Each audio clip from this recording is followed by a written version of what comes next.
Hey guys, hope all is well. This is episode 35 of the Rugby Recap. You have myself, Rugby Itch, as well as the Kiwi lads.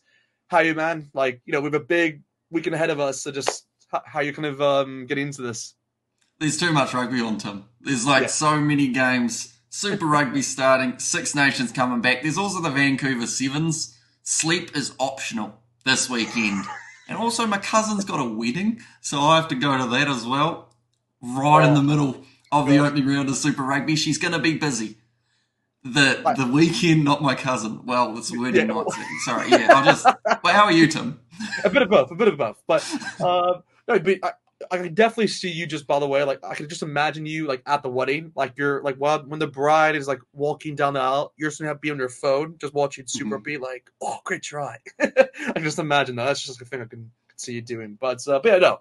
On my point, I'm all good. I'm all good. Like you said, just a big Yeah. weekend for rugby, of course, with Super Rugby, with the Six Nations returning, and the Vancouver Sevens, like you mentioned. So yeah, this is gonna be a big kind of episode here, guys, to kind of depack everything. We'll try to do it very quick, by the way, guys. Keep it snappy, but yeah, let's just get straight into this. But actually, before we do, make sure to like the video, guys.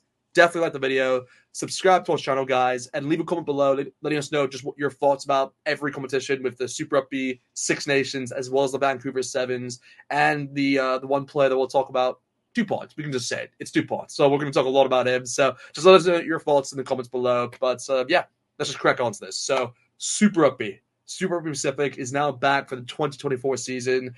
We have an action-packed kind of first round with us. Again, I'll just go quickly through the fixtures. We have Chiefs Crusaders, Rebels Brumbies, Force Hurricanes, Blues Fiji Nura, Highlanders Moana Pacifica, and Reds versus Waratahs. So yeah, some good games to say for the opening round. But just yeah, what's your kind of thoughts just kind of going into the first round of Super Rugby Pacific? Well, there's a lot of new look teams in this competition. Crusaders, in particular, when you consider what they had last year in that final up against the Chiefs, they are a whole new side when you Yeah, look at them on paper, which is, I guess, it's a daunting thing. They also don't have Scott Robinson, but it's also very exciting to see how these young players from the academy are going to start kind of building into the side, new tens, other games. Is this going to be the Rebels last season? That is another question that a yeah. lot of people have got on their mind, or the five Rebels fans that currently exist. But a lot of good games that are taking place this weekend and should be an action-packed, fast-paced weekend of Super Rugby. Yeah, no, it's going to be pretty good rugby overall. I mean, again, we have some pretty good games there to start off. I mean, with Chiefs versus Crusaders, which was literally last year's finals, so it's a kind of an open a nail biter there with that one. But yeah, like you said, there's obviously some new blood obviously coming into this season, and it's kind of expected obviously because we're kind of starting again a new cycle, a new 4 year cycle. Well, now it's actually 3 years, but we're 3 years away to a Rugby World Cup, and we're starting the cycle once more. So that's the most important thing. And it's just, yeah, we're going to see a lot of young blood, like I said, and there's some good transfers we've had, I think, from a lot of teams. Some teams, not done as much, but again, they've just maybe not had to. But I think so far, I mean, just kind of, before we get into each game, just which team do you, or which kind of transfer has impressed you the most, or just kind of which one do you think out of all the transfers you can think of will make the best impact on their side? Well, an intriguing one from the opener is Lee Halfpenny for the Crusaders. I'm not sure how that came about. That they Yeah, decided, you know what, he's the one that we want at fullback. Of course, Will Jordan is still in that scenario. We're not sure how much time he's going to have well, at he's the out. Crusaders this He's year. literally It's out for pretty the way for the much, season. Will yeah. Jordan is So out. He's out for the even season. the July internationals, I think he's a question mark as well, isn't he? Yeah, Those ones. like what I saw was, I mean, don't obviously credit me here, but I saw some reports saying that it was 6 months for Will Jordan. Mm, So yeah, I'm not sure what the timeline obviously on that frame, because again, it could be a bit earlier when he returns, or we'll have to wait and see. But even Lee Halfpenny, by the way, the one you mentioned, like he's actually injured for the opening few rounds actually. So, mm. but he's definitely a player which can make an impact because they need someone like him, because with Fergus Burke also being injured as well up until like what, The April. list So it's goes like, on, doesn't it? yeah, That's no, why they so, had to bring back Ryan Crotty.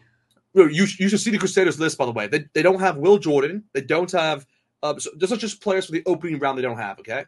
They don't have Will Jordan. They don't have Fergus Burke. They don't have Ethan Blackadder. They don't have David Havili.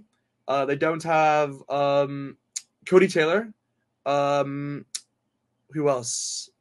there was like one other key. There was another player that they don't have. Well, Lee Halfpenny, who you've mentioned. So that's 6 players that they don't have for the opening round. Again, obviously each player is going to come back in a different period of time. Like Avili is going to come back after the second round. Well, he'll play second round onwards, or Ethan Bakar will come after the third or fourth round.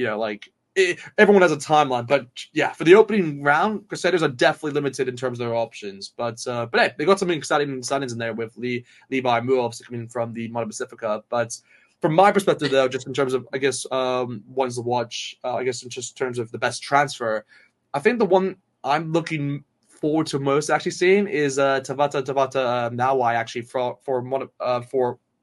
played for Mono Pacifica, now the Highlanders. So he's someone who I'm really kind of excited to see, because he just doesn't have I think he's going to elevate his game at the Highlanders, to be fair. I just think it's going to be a step up for him there, and I think they're looking like an exciting team for what we've seen so far within preseason. But yeah, no, it'll be good to see what happens on that front. But yeah, anyway, let's just go into the games. We'll just go one by one very quickly.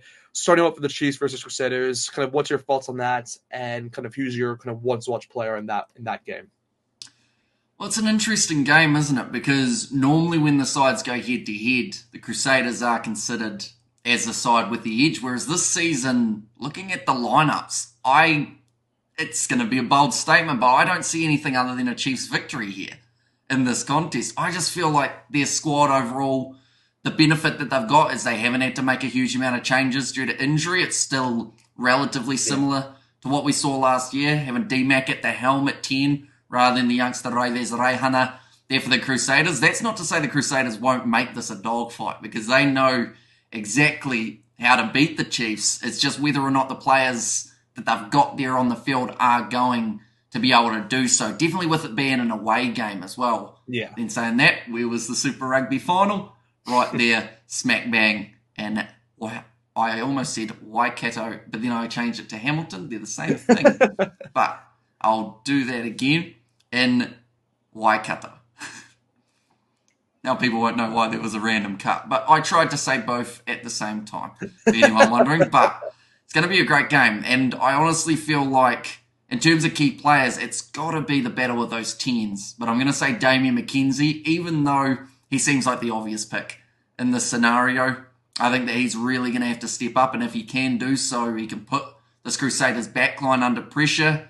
And, it's going to be the strong foundation of the forwards for both sides that actually moves this game forward. I feel like it could be a high-scoring one, but it's also got that test match feel about it of you just never quite know how it's going to go.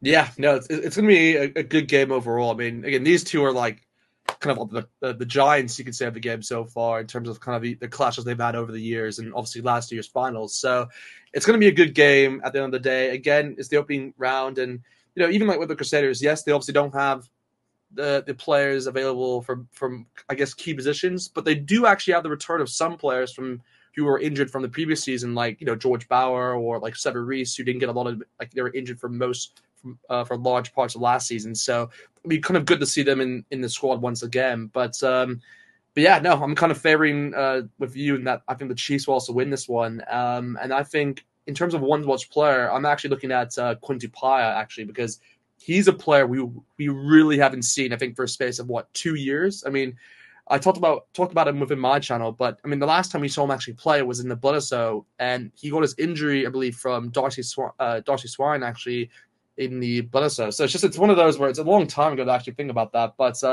yeah, no, he's a great player, and he's just someone who I really do believe still has the potential to make the All Blacks and kind of return back towards that stage. So yeah, no, that's kind of the player I'm looking out for. But yeah, it seems that we're both agreed on that front that the Chiefs will win. But yeah, maybe I'm then towards the next one, which is Rebels versus Brumbies. Again, I'll start off with this. It's one of those clashes where it's a bit of it's a weird one, because the Rebels, obviously, we're not going to really, we're still ignore obviously what's happening, obviously, kind of in terms of, I guess, the off-field stuff, but just in terms of the Rebels as itself and kind of the players that brought in, it's been some pretty good signings actually overall. They've got in kind of Lachlan Sakai Lauta, they've got in Tenel Tupou, they even got Darby Lancaster from the Sevens team as well. So they've made some impressive signings, I think, with the Rebels.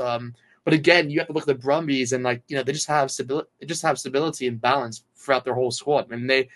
Corey Toole was a great player, I thought, last year for them. Nola Say obviously back in that 10 spots, and wanting to prove a point for not making the Wallaby squad. So yeah, they got some exciting players in there. So it's gonna be a good game. I mean, I'm trying to think like my head is obviously just saying Brumbies to win, but the Rebels, you can't underestimate them because last year they were one of the best. I think they scored they're up there like at the top 5. I think for most points scored actually because Carter Gordon with them was like pretty good actually for a lot of last season. So it's gonna be a closer game. I think what most people predict, but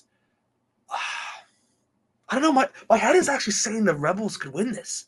I don't know why I'm thinking this. You know what? I maybe this is gonna be a bad call here, but I'm actually going to go with the upset. I actually think the Rebels can win this. So that's my kind of bet for this one. And then yeah, I guess for the ones to watch player, I'm going to go with Carter Gordon. I just think he's going to he'll be kind of like the talisman, kind of like the quarterback you could say for that side, and kind of hope in terms of if they're able to win it or not. But yeah, I'm going with the Rebels. How about yourself in terms of this game? What do you think? Yeah, the Rebels they look relatively strong on paper. I like the changes that they've made. Felipe Dalgunu at 13, I think will be a very interesting one. See how he ends up going for the Melbourne Rebels. For the Brumbies, they've got that consistency of what they did have last year. Lonergan, Lolesio, Muirhead, Satsford, Ikatel, Toole, and Wright. But I think that even though this game is an away one for the Brumbies, they'll still probably muscle up front and still just do a little bit better in the breakdown just because of that cohesion. So I am going to say that the Brumbies will win, but I don't think it will be as one-sided as some people anticipate because, unfortunately, the Rebels, like you said, last year they were actually a relatively decent side when it came to scoring points, but people always seem to associate them with taking the threes and not taking risks, whereas with the new side that they've got here, I feel like they kind of have to risk it all because at the end of the day, like I said, it could be their last time in Super Rugby before they're combined with another side. But I am going to say for a player to watch out for, I really like Len Ikitau at number 13. And I think him versus Dalgunu is going to be a very intriguing one for this matchup. Yeah, no, that's a great shout. He's always a great player to kind of watch out for. But yeah, maybe then towards the next one, which is kind of like the last games of I guess the Friday, which is Force versus Hurricanes. Again, that'll be a nail biter one actually, because normally you would just say the Hurricanes would win this kind of with ease actually, but they've actually not. For what I've seen with their team, they've actually not gone like. Well, first of all, I mean, Cam Morgan is coming off the bench for this one, so that's like a kind of a surprise to me. But I guess it's maybe just because they're coming back. A lot of the internationals obviously coming back into the scene, and maybe they're going in the first round is maybe a bit kind of too soon to do. But then again, when you look at Western Force, they made some impressive signings. Like they brought in the big one really is Ben Donaldson. That is the big one. I mean, for me, and like just bring him in because they really did need a 10. I mean, they also have Nick White in there as well. Like that's a new 9-10 combination for them. So it's going to be fascinating to see how the Western Force do this year. I mean, I'm trying to think. They also have Hamish Stewart. They have Chestia Tia. They got. They no longer have Manasseh Matalei because he's obviously gone back towards the Crusaders, I believe. But yeah, I think they have a decent team. I mean, I wouldn't kind of doubt them, but I think in terms of this game, I think the Hurricanes may edge them, and I think I think this may be a game where the Hurricanes just kind of run riot, in my opinion. I could be wrong, but I just see it. I can see them running riot in this one, and I think the key player for me is going to be Nahalo. I think in this one, I think he was a great player last year for the Hurricanes. I think he got he was up there in the tens, I believe, like 10 or 11 tries. I think he got last year. So yeah, I honestly think he can kind of do the business once again. So yeah, that's kind of my bet, I guess, for this one. I'm going towards the Hurricanes. Well, I can't believe you didn't mention the winger for the Western Force, Tim. We made many jokes about him when he was at the Leicester Tigers. Harry Potter going to be signing for the Western Force. He did a magic trick in one of the games. I've seen the clip going around how he jumped next to the field and ended up dropping into a ditch. But he's a great player. He's very quick, but he's not my key player in this one because he's going to have some magical defence when he's facing Kenny Naholo. I can tell you that. Because that man, he doesn't care if you're a wizard or not. He'll run over the top of you. So, got to keep an eye out for him. I'm going with, as a key player, of course, the Hurricanes is the easy side to look towards in this matchup because I do feel that they are the side with more momentum But saying that, the Western Force last year up against the Hurricanes, we know how that match went. So we've got to keep that in mind too. But I'm going with Geordie Barrett at 12. I feel like after the World Cup, he's still got a lot that he wants to try and improve. And I feel like the Super Rugby season, it was only maybe 2 years ago that they made that switch of him going to 12, and everyone went, why? What are you doing? Why is he 12? And then he kind of became the 12 for New Zealand. And I think he will be the 12 in the future as well. So, yeah, I think big season here at inside centre for Geordie, just around the corner. Yeah, no, I agree. He'll be a big player for this one. But, yeah, moving on towards the... Oh, actually, did you say? You said the Hurricanes will win that one. Is that correct? Just making sure. You said Hurricanes will win? We'll go with that. Okay. I think they will. I think it'll be close, but I think they will. Fair enough. But yeah, I guess moving on towards the the Saturday games now, which is Blues versus Fiji Dura. Again, to what I believe, actually, this game isn't being played at Eden Park. I think it's being played. I actually don't know what the stadium is. Is it Mount Smart? No, it can't be Mount Smart. I actually don't know the stadium. Semenov Stadium, I believe. Okay. But anyway, look, the Blues are going to be pretty good, I think, going into this one. I mean, most of their team is like kind of is there. I mean, they haven't really made. There's not a lot of things that you can say on that front. I mean, of course, Patrick Piloto is obviously out until like what, April, somewhere around there, because with that kind of jaw injury he had, so that's just been unfortunate because that was just done in preseason. But yeah, I mean, I'm trying to figure who else. Bryce Heem, he's actually not available because he's actually become a dad, to what I saw. So that's good for him. But what else is it? Gosh, that sounded so petty, Tim. That's outrageous. It's sad that he's not playing for your Blues. Outrageous. Of all days to do it on the opening round. Gosh.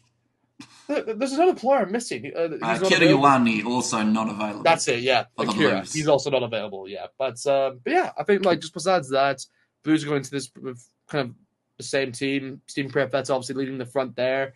Zoran Sullivan as well, Reiko, Martalea. I mean, they've got the back line covered, and Dalton obviously captaining the side. But then you look at the Fijians, and they're just like, I mean, you just don't know what to think of them because they're either going to turn up and just turn up to the and ruin the party, or they're not going to be able to kind of match, I guess, the intensity. That's kind of the way I see it with Fiji Dura.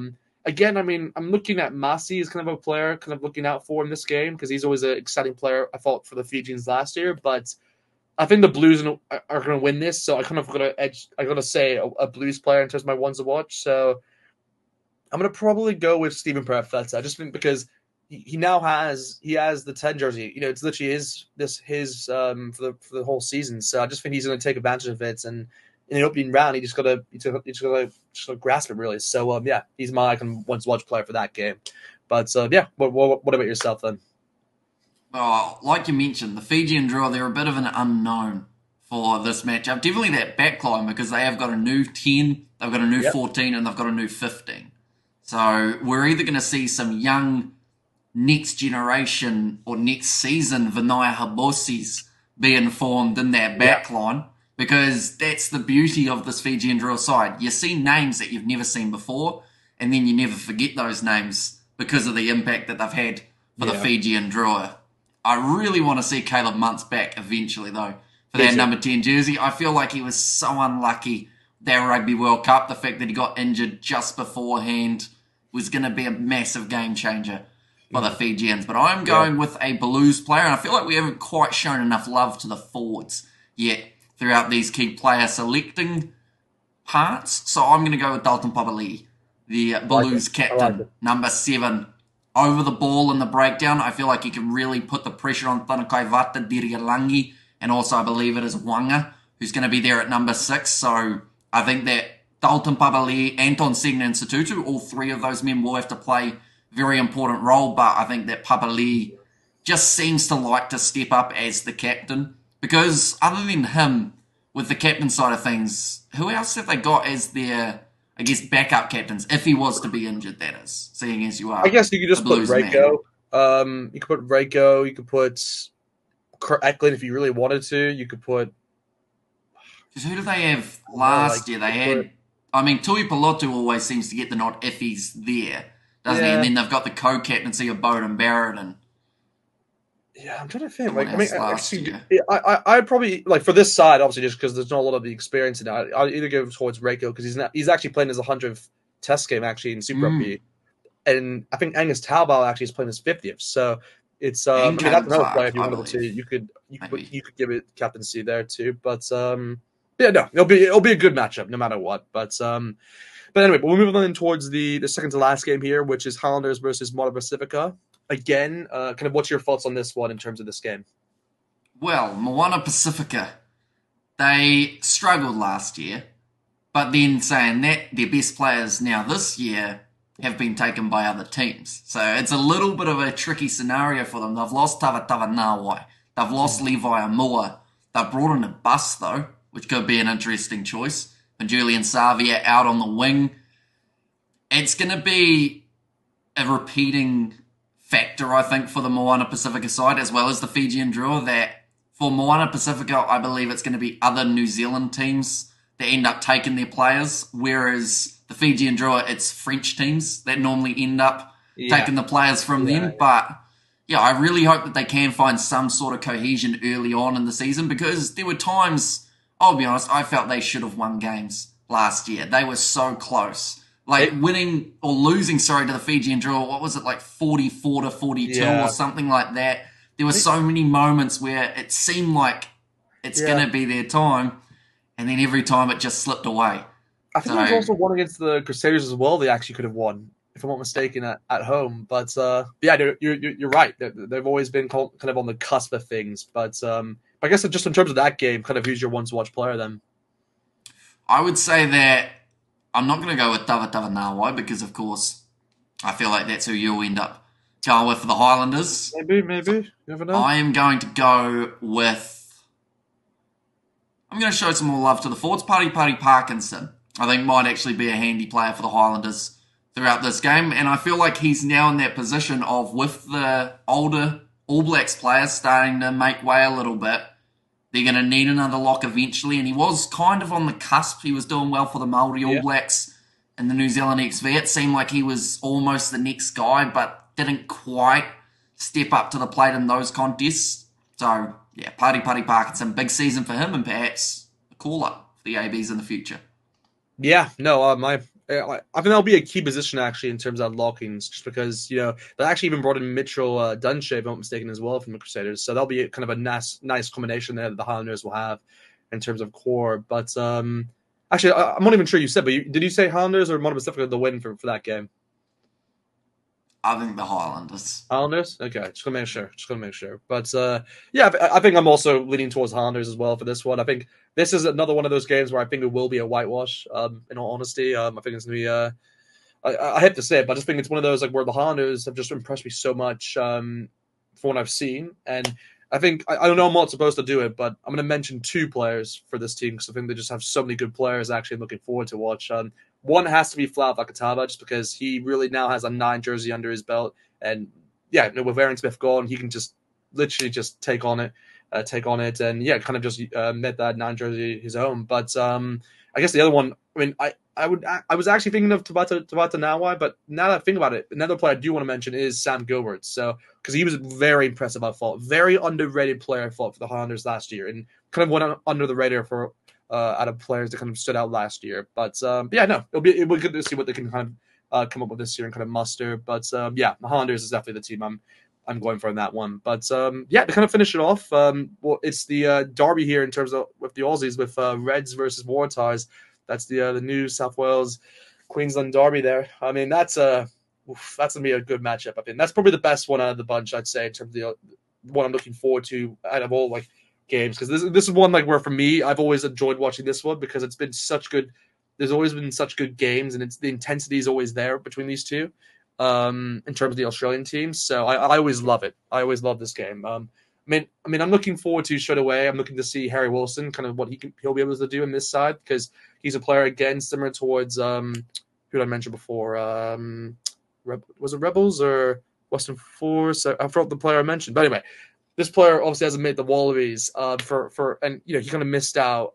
Noah Sale, that was the player I mentioned. Yeah. Back of my head there. But no, Harry Wilson, just another player who hasn't kind of made the Wallabies for a while. I just think he deserves to do it, just because whenever I see like the stats, like he's always up there in terms of ball carries, and that's something which you really want in terms of number 8. So I've kind of found it, honestly, I find it ridiculous how he hasn't been selected. He's just that good of a player. But yeah, I'm hoping under kind of there's a new coach now with Liz Kiss obviously there instead of Brad Ford. Yeah, it'll be interesting to see what he'll be able to kind of do in that front. But yeah, I'm going to go with a Reds win for this game. That's kind of what I'm looking for. Again, the Waratahs have some exciting players. Max Jorgensen, they have Mark Narkwantawasi. They got, who else? They got, can't even think who else. They got Fergus Lee Warner actually this signed back. That's a good signing pick for them. But yeah, no, I'm going to go with the Reds. Go with the Reds for that one. What about yourself then? Well, I think it's going to be a very good game. Or at least I hope that it is a very good game between the two sides. I'll be honest, I feel like this one has the potential of going either way. And I feel like it could actually be the closest game of the weekend, just to close it out. Okay. Because, like, there's going to be a little bit of rust, I think, for both of these sides. Even though they've had pre-season, being into the Super Rugby competition, it does just have that little bit of a different feel to it. Alex Hodgman, of course, going to be taking on that number 1 jersey for the Reds, going from the Blues to the Reds, of course. You wouldn't have been too happy about that, I wouldn't have thought. But I would say Suliasi Vunivalu for the Reds, I'm watching out for, out on that right wing. For the Tars, if I just had to give a very quick mention of a player, I think that someone along the lines of a Charlie Gamble might be quite handy, because I remember I think it was 2 years ago, he had that really big season, and then the season after he kind of went a little bit quiet and didn't quite have that same impact. I think he actually originally came in as an injury replacement, and he just lit that loose forward trio on fire, then didn't really follow it up. So I hope that he has a good game here. If I had to pick a side to win it, I think the side that should win it is the Reds, but you know, you wouldn't be surprised. I wouldn't be surprised if the Tars take it. Okay. So you're saying the Reds to win that, just to be clear. Yes. Yeah, I'll go the Reds. Fair enough.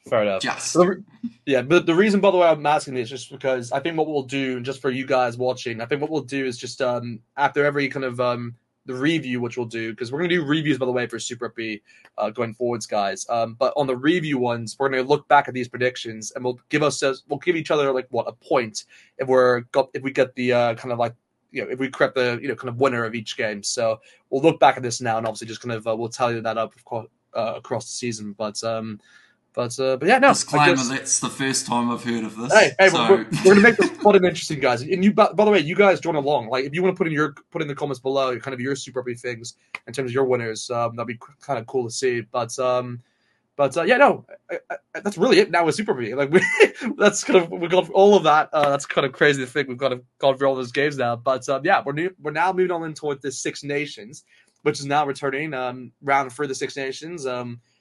It feels weird. Like we haven't. It's like a bit of a. I always kind of. I don't know if I like the break or not, because it's like I kind of want to see Six Nations just throughout, like just kind of at one after the other. But I understand, obviously, just from a player welfare standpoint, it's needed to kind of have that rest in between. But yeah, no, we're gonna have Ireland versus Wales. We're gonna have Scotland versus England, and then we're gonna have France versus Italy. So yeah, that's the 3 big games right there. But yeah, just kind of getting your thoughts on the first one, which is Ireland versus Wales. Kind of what's your thoughts on that game, and kind of a once-to-watch play for that one? Well, first of all, we should mention we do not know the teams at this stage. No, we don't know the teams. It is guys. Quite early on in the week that we are filming this one. Now, there's some interesting factors in this contest, because Ireland at the moment, they are sitting 2 wins from 2. This is one of those matches that, of course, is still a must-win, but I think that they will make a few little slight changes in their lineup. I don't think they'll go with completely full strength. But yeah, Wales are in a weird scenario at the moment, because they've been performing better than people thought that they would. Yes. But there's still something that's not quite getting them over the line in the end. Like, they were so close up against Scotland, and the way that they fought back was extremely impressive. Yeah. I think that they've got Sam Costello maybe back at fly half for this game. Might be rumoured that he might No, I get a saw chance that. here. I think I could be wrong in saying this, but I think Wales is the only team we know of so far out of all the Six Nations teams that have been announced. And Kosovo is back. That has been confirmed. Besides that, I think it's like kind of an unchanged side. But I mean, I thought honestly, I thought he was better at the 10 spot in that first game anyway. So I kind of like it moving forward that he's kind of the number 10 they see. But yeah, no, kind of. I guess is he kind of your one to watch player for this one, or is there someone else you're looking out for in this game? I think for Wales he would be if I was to pick a Welsh player, but I think for Ireland it also heavily depends on, of course, who they select. But I feel like someone that has stepped up majorly throughout the Six Nations competition is Joe McCarthy. I think that I'll be keeping a firm eye on him at line-out time, definitely because if he can put the Welsh lock and duo under a bit more pressure, that might create some quick opportunity for Ireland to get that ball out the back line, and that seems to be when they have been their most dangerous, being on that counter-attack or just those brilliant quick rucks to be able to then get themselves on the front foot. But yeah, I'd probably go Joe McCarthy, and if he's not playing, I'm going to have the backup just in case. Bundy Aki, will he be back for this game? I'd like to think so. I'm not sure, actually. I think they were rotating their team for the Italian clash, weren't they? So I'll go Bundy. Were. So, he may be. We'll have to wait and see. We'll see how it goes. I feel like they'll probably go with about a 75 to 80% strength lineup here against Wales. Yeah. Somewhere around there. So he might be. Okay, so you're saying what? Joe McCarthy then, and Costello as your kind of one-watch players for both sides. And then your winner for this game? Who are you saying? Oh, it's got to be the Irish, doesn't it? They have got their eyes set on that Grand Slam. Yeah. I don't see many teams stopping them. The only team that I actually felt had a really, really good shot of stopping it was Scotland. But unfortunately, after that ending to the game up against France, which we haven't even mentioned on the podcast, that was a bit rough. Oh, that was crazy. That was, just, I had a whole reaction watching that game. I mean, we'll get into Scotland when we talk about it. But I guess, like, just for this game, I mean, for Ireland-Wales, I mean, like you said, Ireland's obviously going for the Grand Slam, so they're in a very good position at the moment by beating France and Italy in their opening two games. But, I mean, Wales, like you said, they've been impressive in both. They just kind of missed something in both games, where in the first game they came back but just couldn't kind of grasp it, whereas in the England game, they kind of led from the beginning, but they kind of let the opportunity slip. So, yeah, they gotta. I don't know what the Welsh are going to do here, but to be fair, like you say, they have been a lot more impressive than what most people would have given them going into the competition. But I guess in terms of my once-watch players for this one, I guess for the Irish, I thought Jack Conan was pretty impressive outside that Italy game. I'm not sure if he'll be playing, but I think that's a player I'm looking out for in this one. If he does get the start, or if he comes off the bench at least. And then I guess for the Welsh, I mean, it's tough. I mean, I like Winlet actually at the number 15 spot. I thought he was pretty impressive actually. So that's kind of a player I'm looking out for, I'd say, in terms of the Welsh. But yeah, similar to you, I'm gonna go with the Irish to win that game. I just think it's gonna be one of those ones where it just gets them ever closer towards that kind of Grand Slam, and we'll wait and see what happens. But I'm going with Ireland for that one. But maybe then towards the second to next game, which is Scotland versus England, and I think this is probably the big one. I think out of the bunch, I think for this round in terms of the Six Nations, because they're obviously fighting for that Kolkata Cup, and I believe it was Scotland actually who got that last time, because of course they won it and took it in last year in the opening round. I guess for this one, it's an open book really, because we'll get into it right now very quickly and just discuss what happened last week. But I mean, that try should have, in my opinion, got given. But at the same time, as soon as I knew the referee said no try from the beginning, I knew they weren't going to allow it, because you normally it's been like even like Nigel Owens did a whole thing on his YouTube. I'm not sure if you watch it, but he even said like, look, as soon as the referee has three things that can say. They can say no try. They can either say try, or they say they say don't know, and they let the TMO come to the side. So like it's like they don't say don't know, but they're like, okay, like I haven't seen it. It's like what do you guys think, kind of in that way? But if you said something like on the lines of that third option, then I actually think they would have given it. But he said obviously no try from the beginning, Nick Berry. So Yeah, it's a harsh one because I really did want Scotland kind of in the conversation going into the round 3 because it would have set up for that last round, which is Ireland versus Scotland. So that would have been a nail biter. But yeah, I mean, what's your thoughts on that quickly?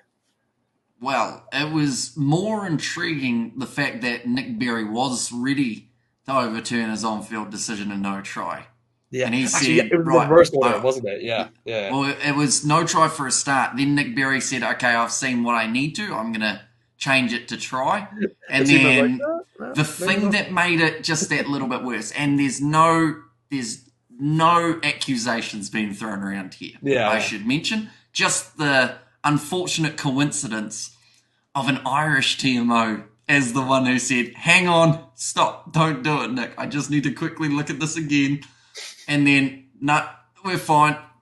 Ireland still have the Grand Slam. You can not award that try. Like, it had a really, like, yeah. weird feel to the end of the game because up till that point, that game had been, like, it was all right. I feel like it didn't light the world on fire, but there were some good moments for both sides. And then that seemed to be the conclusion of the game that Scotland needed, which was that last try, get them on the right track, still winning games. And then it just kind of, got taken away. But I honestly, that's why this game between Scotland and England is so hard to predict. Because that loss is going to do one of two things for Scotland. Option one, they're going to go out there, take to the field up against England and absolutely destroy the English. Because they're going to be fired up beyond belief. They'll be just absolutely flying forward and it's going to work in their favour for this contest. Or that game's going to be the one that's kind of made them go, nah. I don't think the players verbally would say, we give up. We don't want to do it anymore. Yeah. But I feel like mentally, after knowing that you've won a game, but you don't get the win, and then you have to wait 2 weeks to then play again, that's a long time to think. That's a long time to reflect. For a week, yeah. So, that's the two options. It's either going to be Scotland destroy England, or I think that England are going to have that same ability back to the Scottish. I understand. Yeah, no, I'm actually with you with that. Like, it's one of those where I think, like, in a weird way, I want England to win it, just so then it goes into the next round, which is Ireland versus England, and that's kind of like, it decides like two unbeaten teams. It's kind of a good story to kind of going into that one, but in all honesty, I think Scotland are actually the favourites in this game. I just think it's one of those where at home, it's Murrayfield.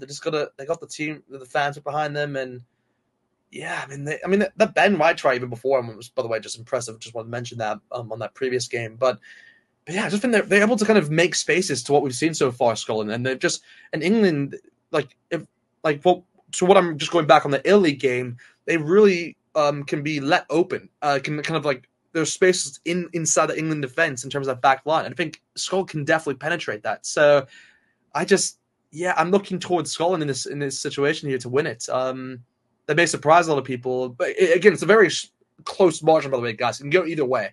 It's like I said, I want England to win it, just so then it kind of makes it interesting for the rest of the Six Nations. But my head is saying Scotland, so that's why I'm saying Scotland to win this one. But in terms of my ones to watch players, are both. For English, I feel like at this stage, the ones to watch players is just a lottery. It is just a lottery, guys. But we're just mentioning the player because it's just I feel like we just got to mention a few here. For England, I'll just say because I know Alex Mitchell's out. I think Danny Kerr will be interesting to see how he gets along in that one. And then for Scotland, I'm going to hedge my bet towards Tupeloto. I'm going to say him. But what about yourself? Just two players off the back very quickly. Who do you think will stand out? Well, for the English, I'm going to go... I feel like this is the kind of game that Maro Itoje will enjoy, because if he's got a fired-up Scotsman in front of him, he'll do everything in his power to annoy him even more. Yeah. And I feel like if any time that there was a chance, this is a game that Maro Itoje could get punched in the head, just because he'll be poking and prodding the bear. And then Pierre Schoolman or someone will just turn around and go, right, mate, I've had enough of you. Yep. Just absolutely drop him. And that would have happened 20 years ago, but now you're not allowed to because, of course, that gets you in a lot of trouble. But for England, player to watch out for, I said Maro Itoje. So for Scotland, the player to watch out for, Maritoje. Maro Itoje. It's going to be playing for them both. Now, I think Scotland, I'm going to say him again, Duan van der Merwe. I felt like in that game up against France, we didn't really see him as much as that first game. So I hope that this is another game that he does get really involved. And, it's a bit unknown about who he's going to be marking up with, but he'll have the size advantage over them. That's pretty much guaranteed. Yeah, that's always going to be the case, yeah. See if he can get over the top. Fair. And just quickly, who are you saying for that? Like, just off the back, just Scotland, England. Just say it right now. Just quick. See, it's a head and the heart situation. I feel like the heart saying Scotland because I feel like they were hard done by. But then also England seem like they should be able to win it. So you're saying head England? Is that what you're saying? Your head is saying England? A little bit. But the heart saying Scotland. Maybe it's like the long history of that's it. You're saying ancestry. England. Okay. So guys, just letting you know that Hamish said England. With a name like Hamish, how can I say England? Anyway, we'll go on to the final one, which is France versus Italy. Again, I think, this is, very easy. I think, in my opinion, to kind of tell who's going to win this one. I just think France are going to want to kind of, just kind of go off that win off Scotland away and just kind of get a bit more consistency to say throughout the Six Nations. So they're going to want to kind of just have a good game here against Italy, and I think it's kind of like the right timing really for them to play Italy. I think because Italy obviously a very open team in the way they play in terms of their attack as well as defense. So France should be able to kind of break down them in a lot of areas. But I'm gonna in this one, I'm gonna say one's a watch. I think you just got to say Damien Penaud. I think he's going to be on the try scoring sheet at some point if he plays in this game. So if he doesn't play for some reason, then because there's a case he may not play. So I just want to mention just another player, and I'll probably say. I'll say lost for words now. I'm gonna say Gregory Altuve actually, just as a cover, just in case that's not the case. But then for the Italians, I'm gonna say Garbisi. Just simple as that. Garbisi. I just think he's awesome, and hopefully he can kind of do the job for the Italians in that 10 position. But and I will say France to win, just to make that clear. But what about yourself? Yeah, I think France will win that game. If Italy somehow beat France in France, that would be. But that's the thing. At this stage of the competition, like France, yes, their Six Nations are still alive and well, but who does it do more for in that game? Definitely Italy, if they pull off that upset, than it does for France, who at the moment seem like second place is probably as high as they can get, seeing as they have already faced the Irish. Although it all depends on what happens for England in their game up against Scotland, of course. I think there's actually a position where France can finish like fourth in this competition. There's actually even a possibility of that because in both games they just haven't been impressive. Lose to the Italians. So. Yeah. But I'm saying France win. That's a good strategy then. Key players, Julien Marchand, I'm going to go with. For the French, just because I think the rolling maul will be very substantial throughout this game. And then for the Italians, I will go... Monty Ioane needs to do something. I want to see a lot more of him. So it's a little bit similar. He was good in that game, by the way. He was, and I want to see him do it again and keep doing it because I feel like that is the way that Italy will start getting momentum. They need to know that if they kick it across the field to him, he's going to be ready for it and he's going to be charging down that wing. Yeah, fair enough. But, okay, well, that's it now with the Six Nations, guys, in terms of covering that. And then, we're now down towards the final one. The Vancouver Sevens, and again, we'll go over this kind of quickly. We'll try to go over this quickly, guys, because we know we're edging. There's too much rugby. There's too much rugby this weekend, guys. We're kind of blessed for this week, I guess, in terms of rugby. With the Vancouver Sevens, I think just the starting point we just have to talk about is Antoine Dupont playing Sevens. Just kind of what's your take on him? Do you think he'll come good? Do you think he will be able to help the French kind of win this tournament? Just kind of what's your first thoughts on that? Yeah, I think it'll be pretty handy, Antoine Dupont. I'm wondering who he's going to be pretty handy. That's the headline right there on the Sunday Times. Yeah. I feel like what is handy even a word in French? Probably not. Helpful is probably the closest in translation. So I'd say he's going to be very helpful for the French throughout this competition. I'm curious to see how he does up against the likes of the Australians in the group stage. Also, they've got Samoa, which I feel like will be a massive, I was going to say a hit in the face, but of course Dupont already knows what that feels like from the World Cup. The US? And the US. Although they're a bit of a mixed bag, aren't they, Tim? They are. They've been a bit off and on this year, I'd say, in terms of this tournament. Well, this series, really. But yeah, I mean, it's gonna be good. It's gonna be good having Dupont in this sevens. It just makes it.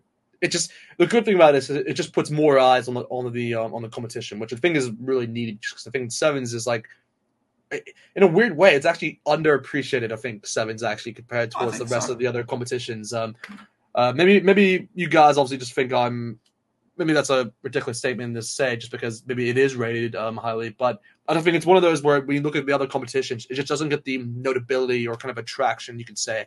But again, that just comes down towards the players, and just off the bat, you just have to kind of learn their names and kind of just like over time you kind of get to know them. But Anton Dupont, he's just going to shut in and be like, hey, I'm the guy.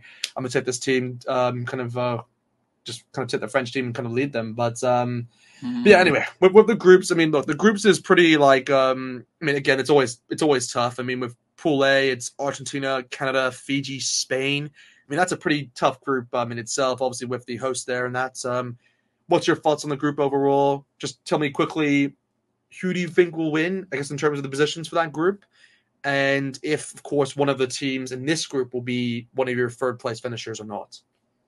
Okay, so I'm thinking Argentina, Fiji, both making it through to the quarters. I would like to think that they can both beat Canada, although Canada have caused a few upsets as of lately on the Sevens circuit. I'm going to say Argentina top the group by defeating Fiji by only a couple points, but then I think that Fiji are going to finish further through the competition than Argentina do.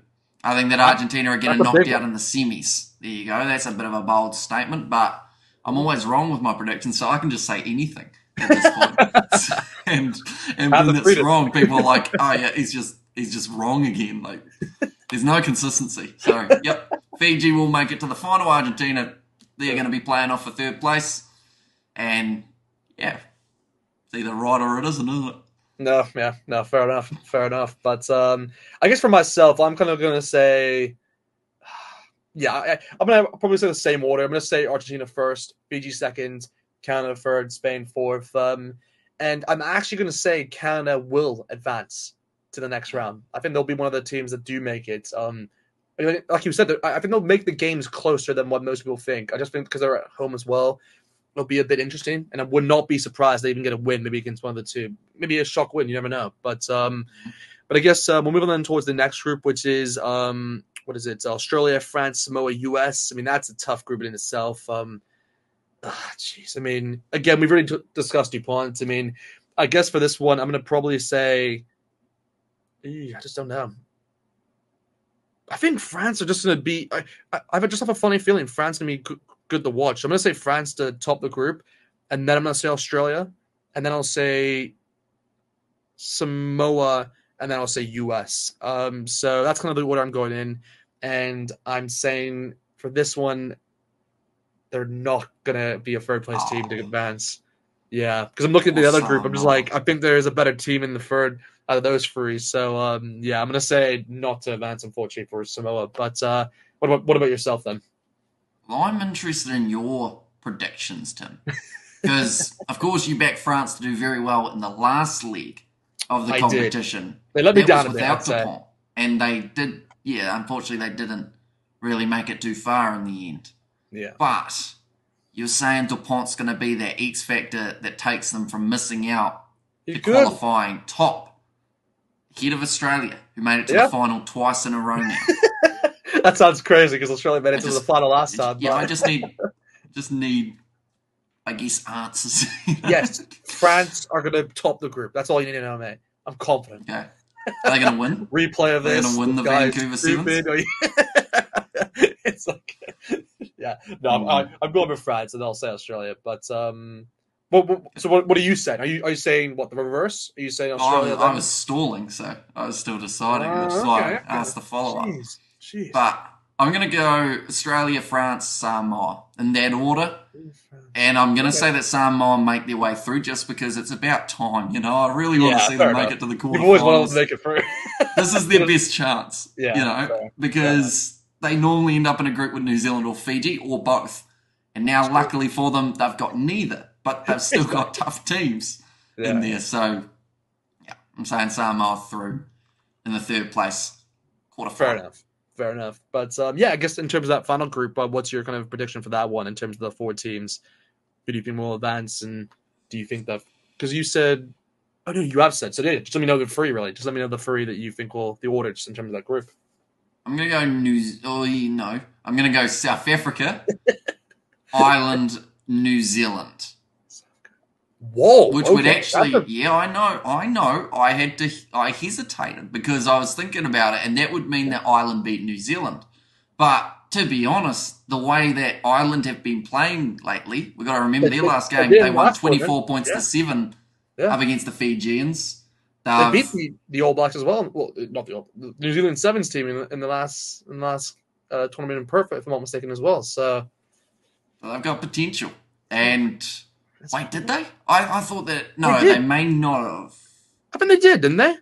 I'm I looking back don't. right now. New I'm Zealand looking didn't back make it now, out of guys. their group though. That I'm was the checking. only thing. I'm checking right here just to make sure I'm not wrong on that Unless point. Ireland were in that same group, because I think it was New Zealand, Ireland. Fiji, Samoa, and France. I think was the group. Yeah, here I'm looking at the pools now. So it's Mhm. okay. So it wasn't in. It wasn't in. It must have been the semifinal. Oh, sorry. Like it must. Well, did New Zealand advance even? No, they missed out on the quarters. Oh, so then yeah, no.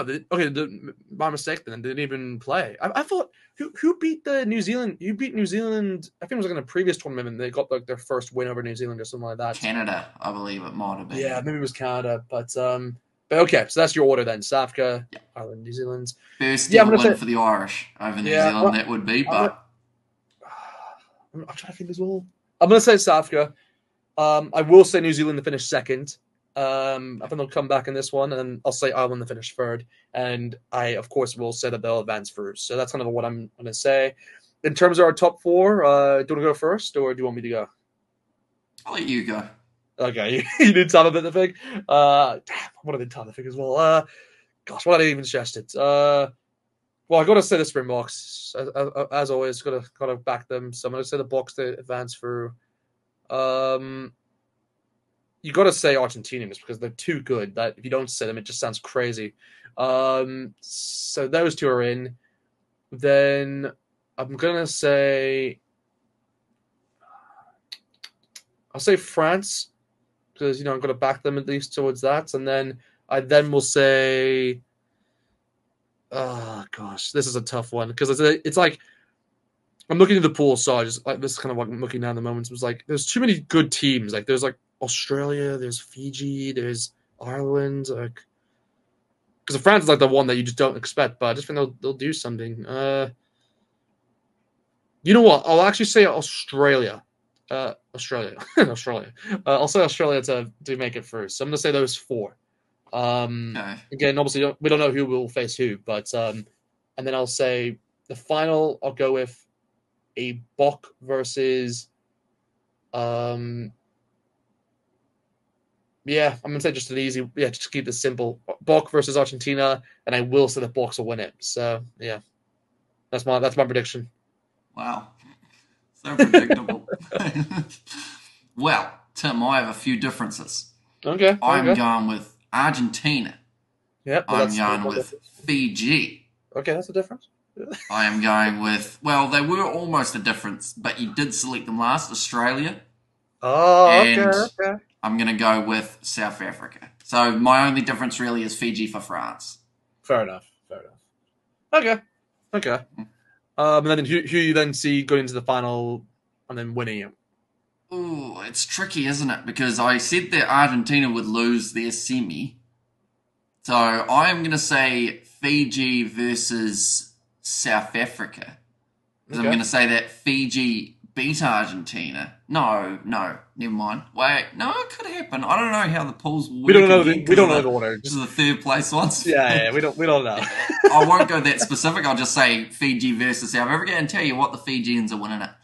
They've got to. And once again, if I get it wrong, you guys know because I'm terrible at predictions. Exactly. So yeah, it happens. Luckily, I don't think we've had too many negative comments so far on our predictions because I think they've been pretty rubbish, I think, on a 7 standpoint. But anyway, we'll see if it maybe continues to be rubbish or maybe we come clutch in this one. We'll have to wait and see. But anyway, that is kind of it, guys, now with this episode. So I hope you guys enjoyed it. It's been a very long one, but yeah, just kind of hope you guys enjoyed the kind of what we discussed. And again, let us obviously know in the comments what you guys think in terms of Super Rugby, as well as the Six Nations and the Vancouver Sevens and Dupont. Just let us know in the comments what you guys think about everything.